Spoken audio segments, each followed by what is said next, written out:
Baruch atah Adonai, blessed are you, Lord our God, King of the universe. Let the words of my mouth and the meditations of my heart be acceptable in your sight, O Lord. All right, brothers and sisters, good morning. Well, I say good morning, but, I don't know where you're at. It's not even morning where I'm at.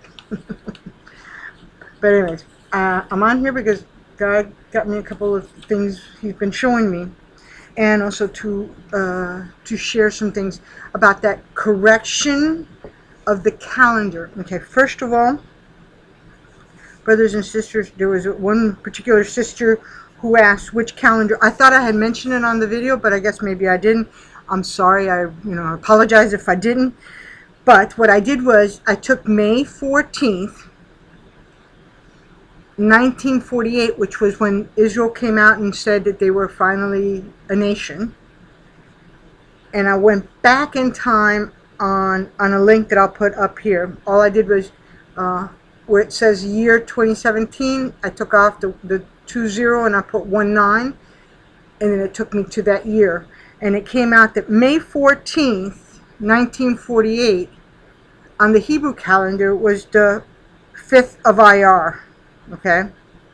And then I went forward in time to 2017 to find out when is the 5th of Iyyar, because, brothers and sisters, the Hebrew calendar and the Gregorian calendar don't mesh. They don't line up, okay? And one of the things that I felt that the Lord was telling me is if we have to, look at the parable of the fig tree, we have to go by fig tree, not by man's time of calculation. Okay, that was one. So, and they count the starting of the Omer from the first day or the day after Passover, which is the first day of unleavened bread. The first day of unleavened bread. Okay? And it's not supposed to be, because we're supposed to start counting the Omer after the sheaf offering, which is first fruits, and not the first day of unleavened bread. Okay, then the next thing was that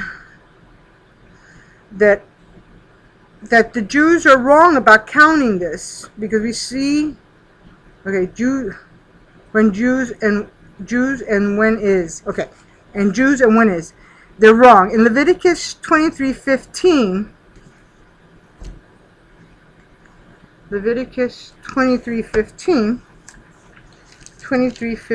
it says, and you shall count for yourselves from the day after the Sabbath, from the day that you bought the sheaf of the wave offering, 7 Sabbaths you shall count. Well, the day that we see the waving of the sheaf offering is not the first day of unleavened bread, because the first day of unleavened bread, all he says is, and on the 15th day of the same month is the first day of unleavened bread. 7 days you must eat unleavened bread. On the first day you shall have a holy convocation, and this is Leviticus 23, 6, 7, and 8. You shall have a holy convocation, no custom of work. You shall offer an offering made by fire to the Lord for 7 days. And on the 7th day you should have a holy convocation. That's nothing about it waving of a sheaf offering. Okay, but on first fruits, and then the Lord spoke to Moses, saying, speak to the children of Israel and say, when you come into the land in which I have given you, and reap the harvest. Okay, that wouldn't have been the first year, because it was also supposed to be when they reaped the harvest that they sowed. That first year when they got in there, they weren't reaping the harvest of what they sowed. They were reaping the harvest of what was provided by the people that they took the land from. Okay, you shall bring a sheaf offering of the first fruits of your first fruits, of the first fruits of your harvest to the priest. Your harvest.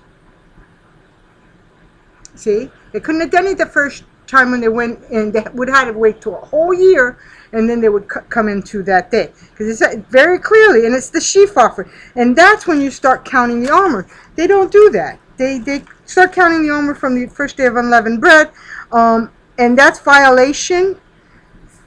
That's violation in Matthew 12:40, when they were asking him, well, give us a sign. And he says, a wicked and adulterous generation seeks after signs, and I will give you the sign of Jonah. But let me go there to make sure, because when I paraphrase, sometimes I do terribly at that. Okay, just bear with me. That's Matthew 12:40. It says, as for Jonah was 3 days and 3 nights in the belly of the great fish, so will the Son of Man be 3 days and 3 nights in the heart of the earth. Now, all I can think is that they changed it, and a brother of mine, thank you, Doug, mentioned is because they wanted to show that Jesus was not the Messiah, so they changed that waving of the sheaf offering, so now it doesn't line up with Leviticus. But they're saying that the counting of the almers starts on the first day of unleavened bread. Not so, not so, not so. Okay. Alright, then the other one that I also want to do is a sister's video that she says Pentecost does not have a day. That's not exactly true. If you look at Exodus, and the Jews believe it's the 6th day of Sivan, the fifth and the 6th day of Sivan, that is the first part of Pentecost. It's a matter of counting, just like it is with count seven days, and then you have the 7th day of unleavened bread, or you count from the count from, it's a counting. The only other feast day that doesn't have it's a hidden day, or would have been Nisan. And the reason why is because Nisan is not about actually the moon like we do now. It should have been about when was the barley Aviv. And you wouldn't know. You would have to go in your field every day to see, okay, is my barley Aviv? Is the barley Aviv? Once the barley was Aviv, sound the trumpets and let them know Nisan started. First of Nisan, okay? Wait, it's in Leviticus. What I'm looking for.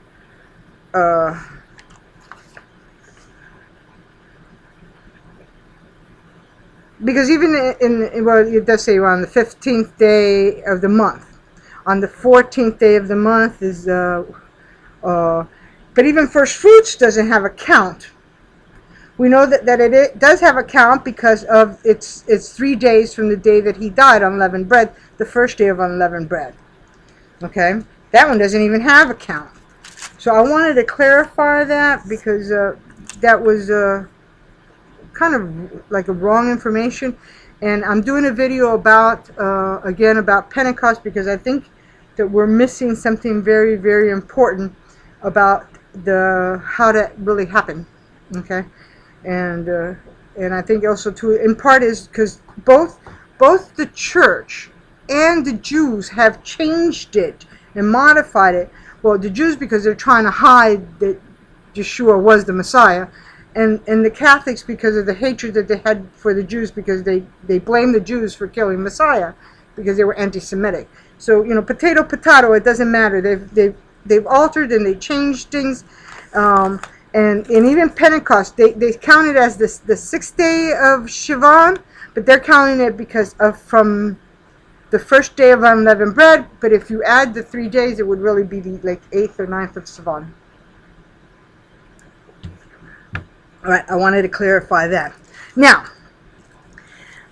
I wanted to also, because with this calendar business, I'm hearing a lot of people saying that this is the 2nd month, and this is when Noah and the ark, and let me clarify that very carefully for you.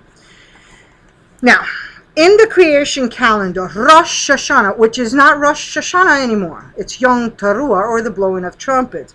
Rosh means the beginning, or the head, or what we would call the first of the year. Hashanah, year, okay? So that is first Tishri. But it's not, again, it's not the first of the year, because God changed the calendar. So everything that you read before Exodus 12 is not the first month like we know now as Nisan. It's the first month Tishri. The Jews believe that God started the creation calendar on Tishri, the first of Tishri. They called it the secular. But something happened along the way. Okay, I can tell you about Rosh means head, or the first of. Shana means year. So all the Genesis to, okay. Let's look at Exodus 12. Okay. Exodus 12, 2.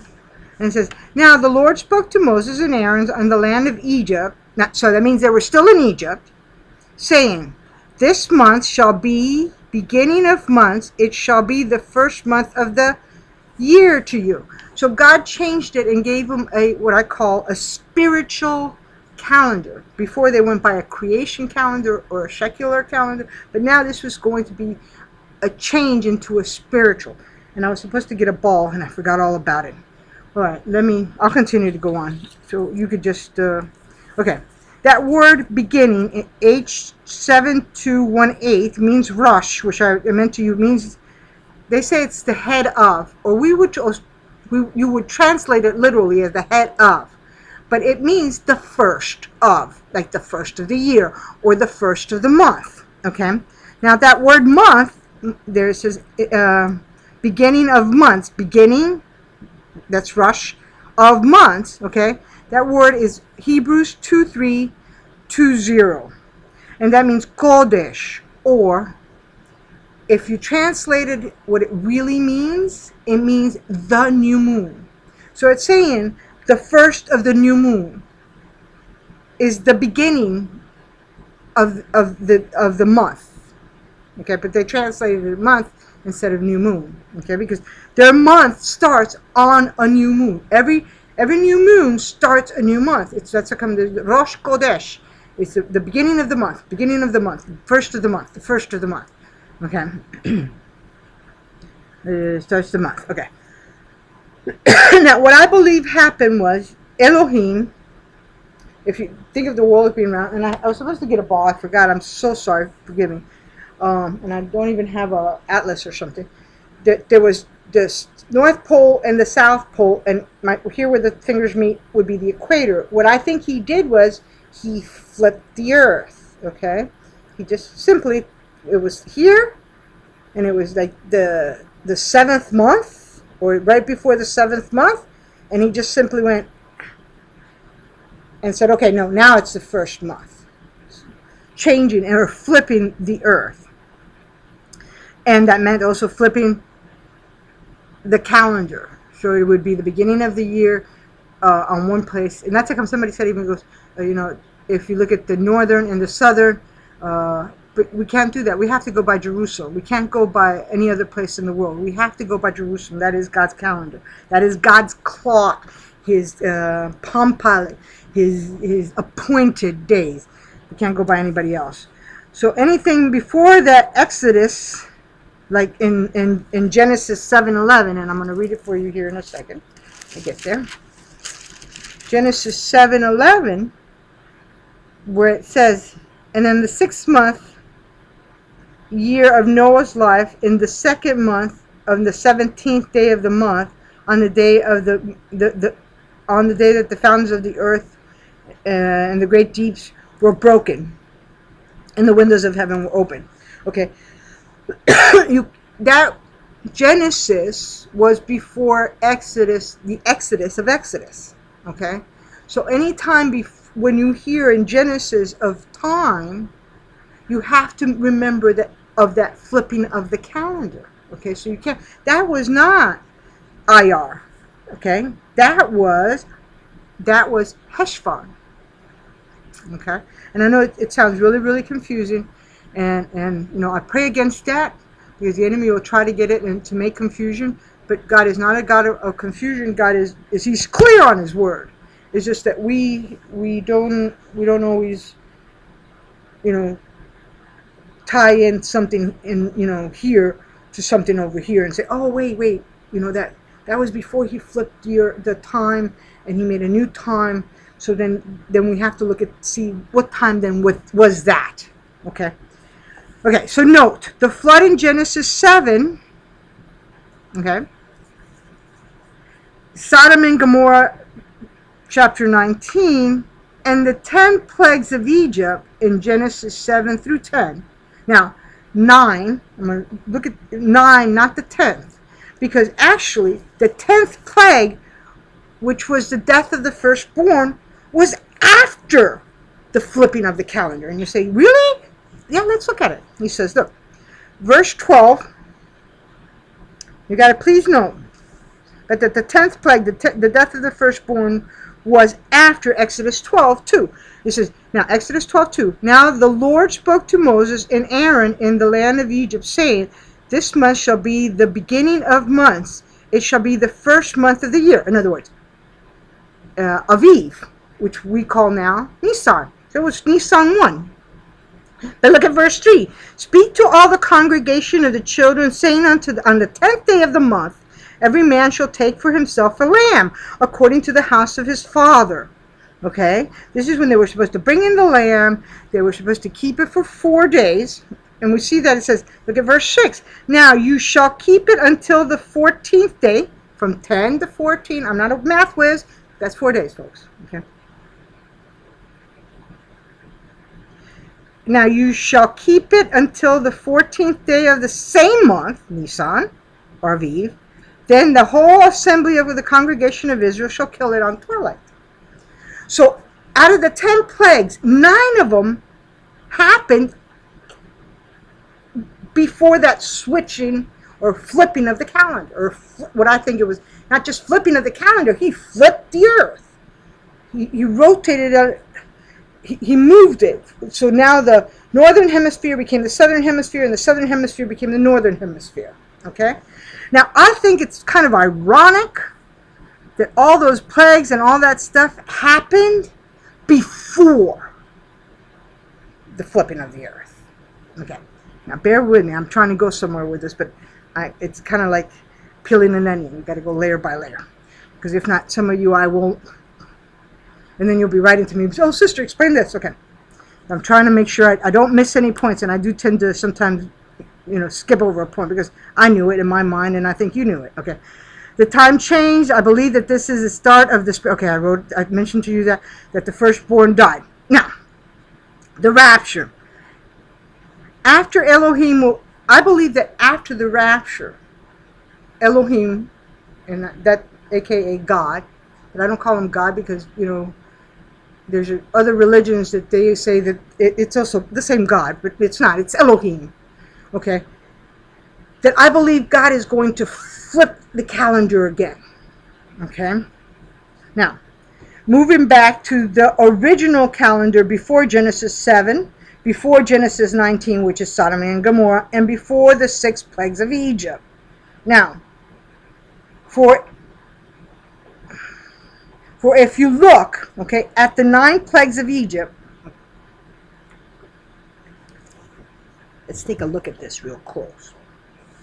Let's look at the 9 plagues of Egypt. Because remember, it's all about typologies.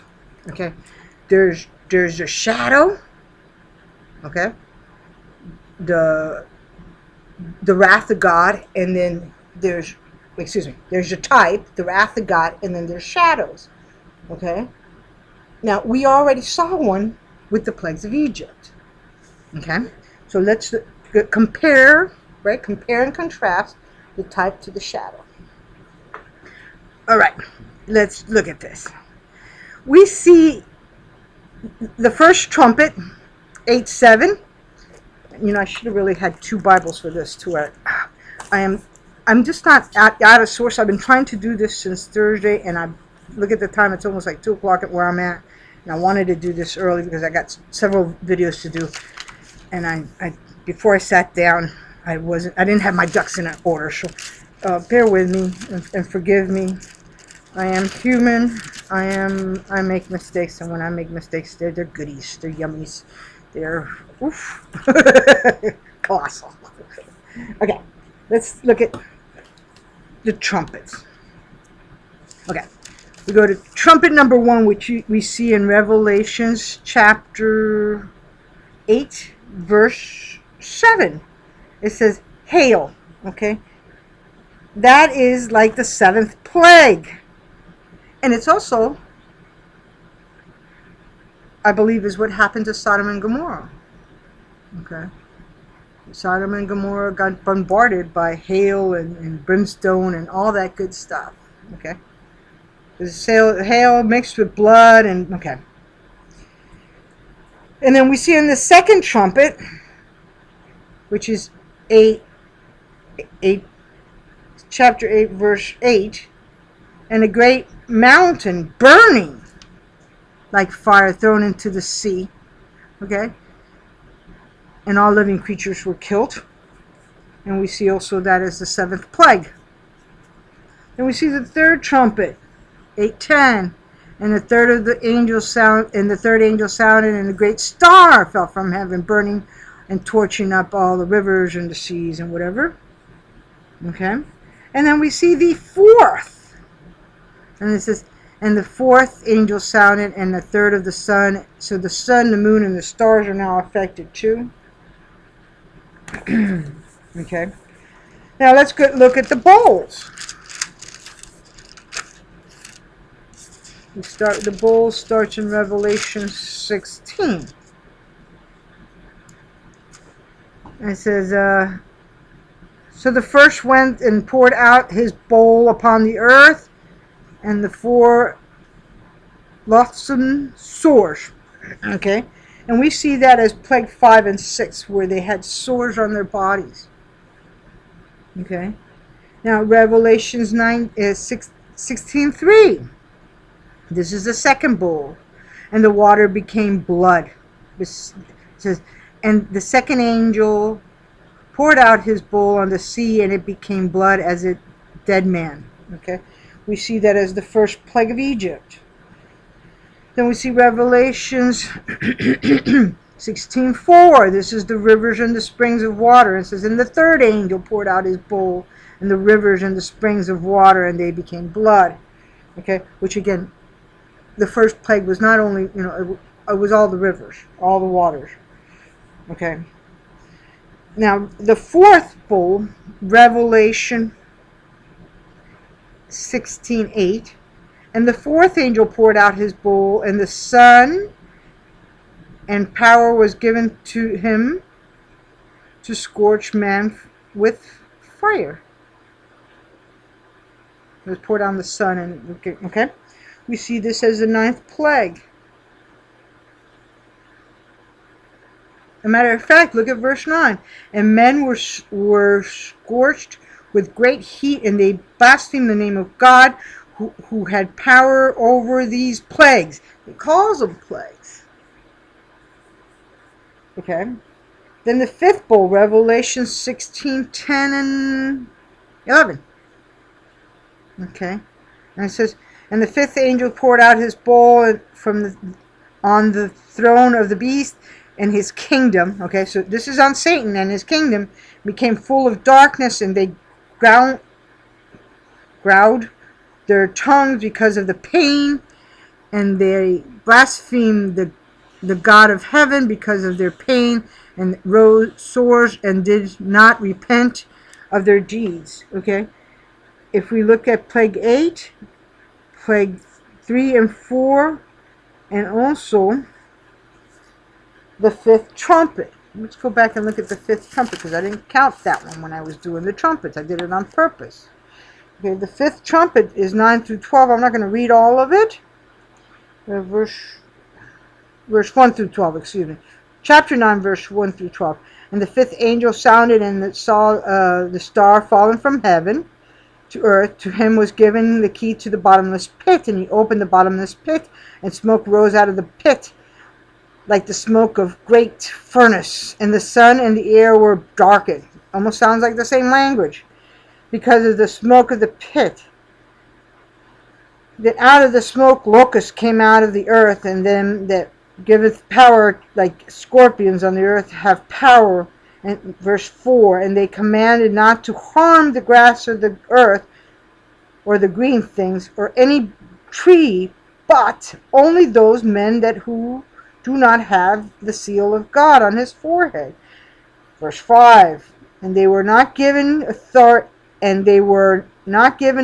to kill them, but to torment them for 5 months. And they tormented, and their torment was like the torment of a scorpion when it stings a man. You can continue reading the rest of that. Okay, I think those are synonymous. That was the same thing as the plagues that were going up in Egypt. Okay. Then Revelations, the sixth one is Revelations 6:13. 6:13. Revelation 6:13. Excuse me, 16. Revelation 16, verse 13.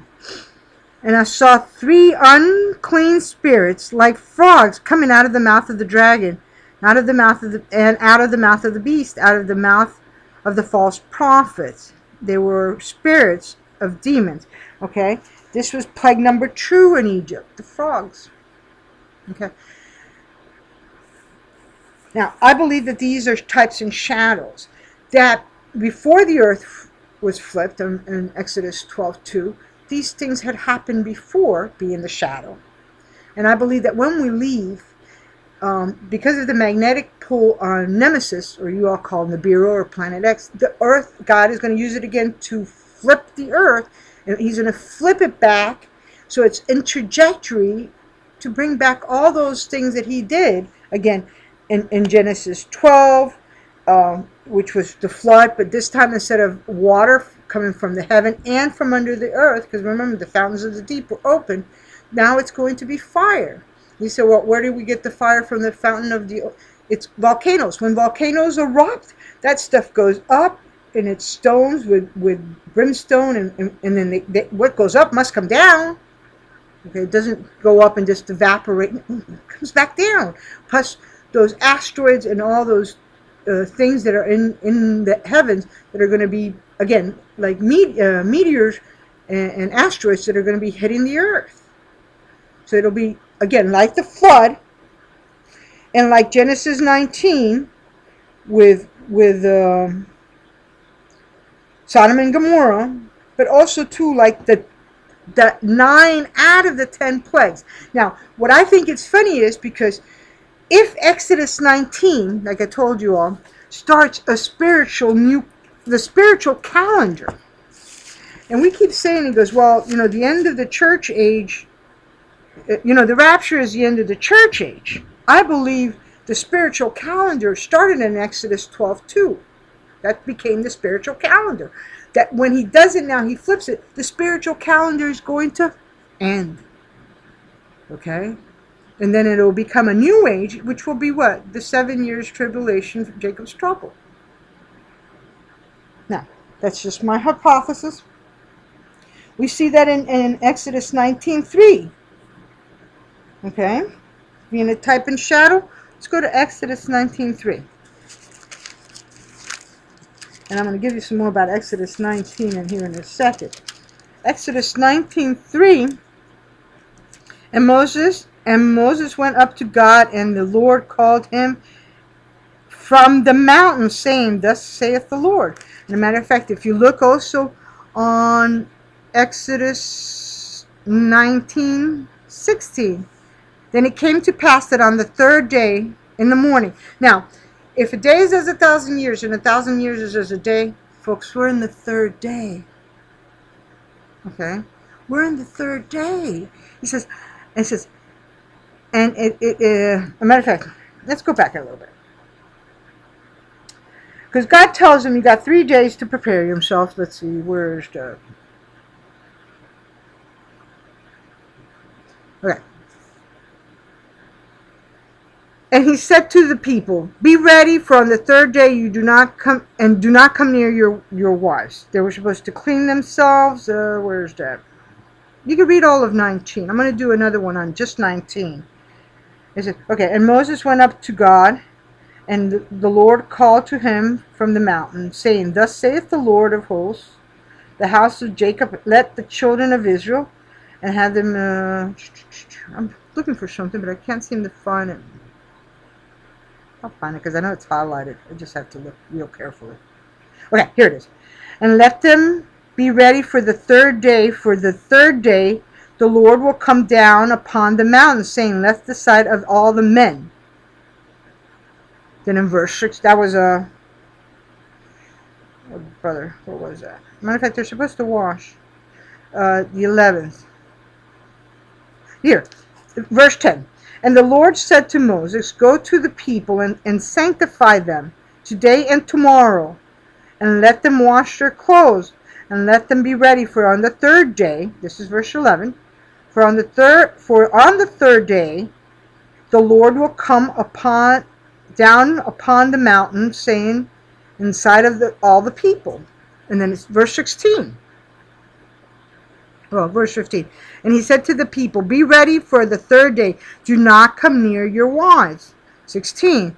Then it came to pass that on the third day in the morning, that there was thundering and lightning and a thick cloud on the mountain, and the sound of the trumpet was loud, and so that all the people were trembling. Okay, now, if that kind of sounds like, type and shadow of rapture, that could it be that this time he's going to, once we leave, and I don't know if it's like the day after, a week after, a month after, I can't tell you a time, but I believe that he's going to flip the earth, and when he flips it, he's going to move it back into that same trajectory that we've been for years missing. These asteroids and these comets and stuff have been missing us because he put us in a place where he said, no, this dispensation, yeah, you're going to have earthquakes, and we're going to have those, but it's going to be small potatoes. But by moving it back into its old trajectory, again, just like it was before. Now, I have to tell you, brothers and sisters, do not give up hope. And I keep saying this because I don't know the day or the hour. I really don't. I do know, as God showed me in Scripture, this is when the rapture will be, but it doesn't have a day to it. So all I'm doing is looking at the types and shadows to see if I could find when that day can possibly be. Is that 1 Thessalonians 4 and 18. I'll read all of 16 from 16 because you guys should know this, but just in case. There's not too many people read 18, okay? Sorry, 18. For the Lord himself will descend from heaven with a shout, with the voice of an angel, with the voice of an archangel, and with the trump of God. And the dead in Christ will rise first, and we who are alive shall remain shall be caught up together with him in the air, in the clouds, to meet the Lord in the air. I am so sorry. I keep wanting to change these words around. Then we who are alive and remain shall be caught up together with them in the clouds to meet the Lord in the air, and thus we shall always be with the Lord. But this is verse 18, and this is what, keep your faith, keep your hope. Therefore, comfort one another with these words. That we don't know the day or the hour. Okay? I keep thinking we need to be up there for second Passover. But if second Passover comes and goes and we're still here, don't give up hope. Okay? Don't give up. Don't give up. Because we know this is going to happen. And I think it's soon and very soon, because one of the things that he says is, you'll know these things. He says, learn the parable of the fig tree. That's like I keep going back to knowing about the Jewishness, because it was taken from us. It was stolen. And all I keep thinking is the only one that gained by us not knowing the Jewish customs and what God had said of the word is the adversary. So he wanted to keep us in the dark. And I think now God keeps giving us these little pieces and we keep sharing them. It's confusing them because he's like, well, they said such a date. Because, you listen, if you're a good spy, I studied military strategy, you will listen to your chatter of your enemy. Right. Because maybe you get some information. Okay. So, my thing is please, 1 Thessalonians 4:18. If it doesn't happen, don't give up. We still have plenty of time between now. But brothers and sisters, I for some reason I do believe that we have to be up there. I believe, okay, for the second Passover, because I've given you the type and shadows before in the other videos. That just like in the Passover, you would put the blood on the doorpost, and then you would go into the room and lock the door. That was mandatory, and you were supposed to stay there till. That's part of the rules of Exodus 12 too. Let's go there a second and check it out, and I'm going to give you 2 more things about it, and then that will be it.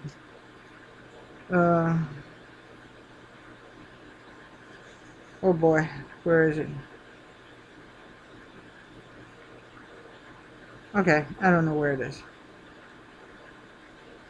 But it's in Exodus 12. It's the instructions for the Passover. Once you put the blood on the door, you were supposed to go into the house, and you were supposed to stay there till morning. Okay, I see that as a type and shadow what we see with the virgins, that the 5 wise virgins go into the wedding banquet, and he closes the door. And we see that when in the story where it says, go into your secret chamber and stay there for a little while till his indignation passes. So that's all same lingo to me. But, again, do not give up hope. Hang in there. We should be going home really, really soon. Again, the parable of the fig trees. Israel just celebrated 69, and between 69 and 70, which is the fullness of Daniel, chapter 9, the 70 weeks. Okay, we started going into the 70th week. Okay, how long into the 70th week? I don't think very long, because as long as the church is here, he's finishing the church. He needs to finish the church. But once the church is gone, then God can turn back his full attention to his first wife, okay, which is Israel. I pray that this bless you. The Lord bless you and keep you. The Lord make his face shine upon you and be gracious unto you. The Lord lift up his countenance upon you and give you peace, brothers and sisters. And if I don't see you here, I'll see you on YouTube, in space, and I'll see you in the air. Love you. The Lord bless you.